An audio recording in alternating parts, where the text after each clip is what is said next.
Dear participants of the Norway Day, the first International Aquaculture Fair, my name is Lejda Toci. I'm a program officer at the Environment Team, UNODC Border Management Branch. I am responsible for coordinating our work on crimes in the fisheries sector. With this presentation, I will provide a short overview of our Fishness project supported by the Norwegian Agency for Development Cooperation, focusing on the value chain analysis, which is the basis of our assistance in this area, an activity we're currently in discussion with national counterparts on conducting in Colombia. Before I present on the Fishness project and the value chain analysis, let me tell you a bit more about our work and approach of crimes in the fisheries sector, as it's a concept that can often be misconstrued. While not linked to the topic of aquaculture itself, the issue is very important to fisheries, considering the increasing evidence of illegality in the sector, which is not limited to illegal, unreported, and unregulated fishing. In our approach, crimes in the fisheries sector cover a broad range of illegal activities that may occur at one or more stages of the fisheries value chain. These offenses are different to IUU fishing, although they're often related and occur at the same time. They may or may not be directly linked to the fishing operation, and they frequently meet the criteria for the UN Convention Against Corruption and the UN Convention Against Transnational Organized Crime to apply. It's important to mention that UNODC does not work on IUU fishing, but considering that there is evidence that actors that are involved in IUU fishing often also commit other crimes, we work closely with the FAO, which is the lead UN agency with a mandate on IUU fishing, and complement their efforts. Moreover, we see that in a number of cases, the circumstances surrounding IUU fishing, such as, for example, the volume of the catch, the frequency of the offenses, the cross-jurisdictional nature of the violations, or the use of particularly disruptive fishing methods, may be regarded by states as serious enough to call for more severe sanctions. In UNODC's approach, crimes in the fisheries sector can be divided into two categories. Firstly, crimes associated with the fisheries sector that have no direct connection with fishing operations but take place on fishing vessels, in fishing facilities, or use fishing operations to commit or cover other crimes. An example of crime associated with the fisheries sector would be the trafficking of firearms or the trafficking of drugs. The second category, crimes in the fisheries value chain, are closely linked to the fishing operations, although they are not illegal fishing per se. They include fraud, forgery, corruption, and tax crimes. And this is where the value chain analysis is focused on.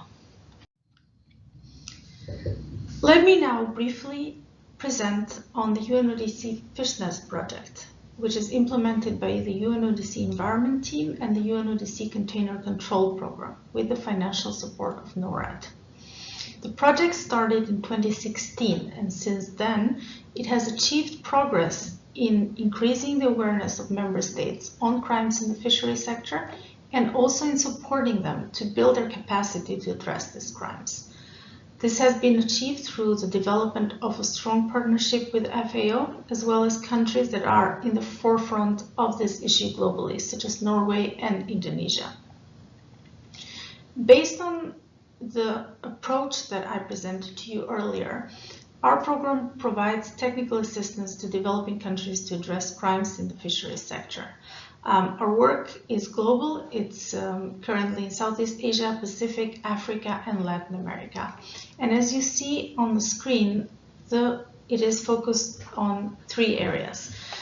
Firstly, the legislative area, by conducting review of laws and regulations in close partnership with the FAO, as well as with other programs and projects in-house at UNODC.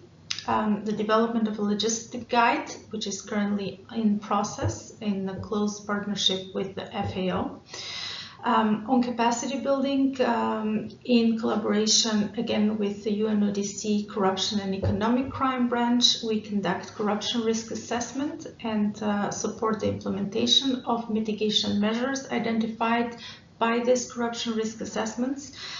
We provide training for prosecutors, investigators, and judges on crimes in the fisheries sector. And Thirdly, the awareness raising component has been in this phase of the project very important, considering the low understanding on crimes in the fisheries sector from member states. It's consisted of hosting of high-level events, webinars, and conferences on crimes in the fisheries sector, and the development of reports and educational materials. Notably, in 2018, UNODC supported the first conference on crimes in the fisheries sector in Latin America that took place in Guayaquil, Ecuador, and Colombia was one of the countries that participated in the conference. Now let me briefly talk to you about the value chain approach and the analysis, which we also hope to very soon start implementing in Colombia. We have seen that the value chain of the fishery sector is very vulnerable to crime. And if you look at the fisheries value chain and its different stages on this slide, you will see a very simplified version of it. Of course, the real value chain looks different from one species to another. It's not linear. We see some of the stages repeating themselves, such as, for example, transportation repeats itself throughout the value chain. And in each of these stages, there are vulnerabilities to the different types of crimes that you see on the screen.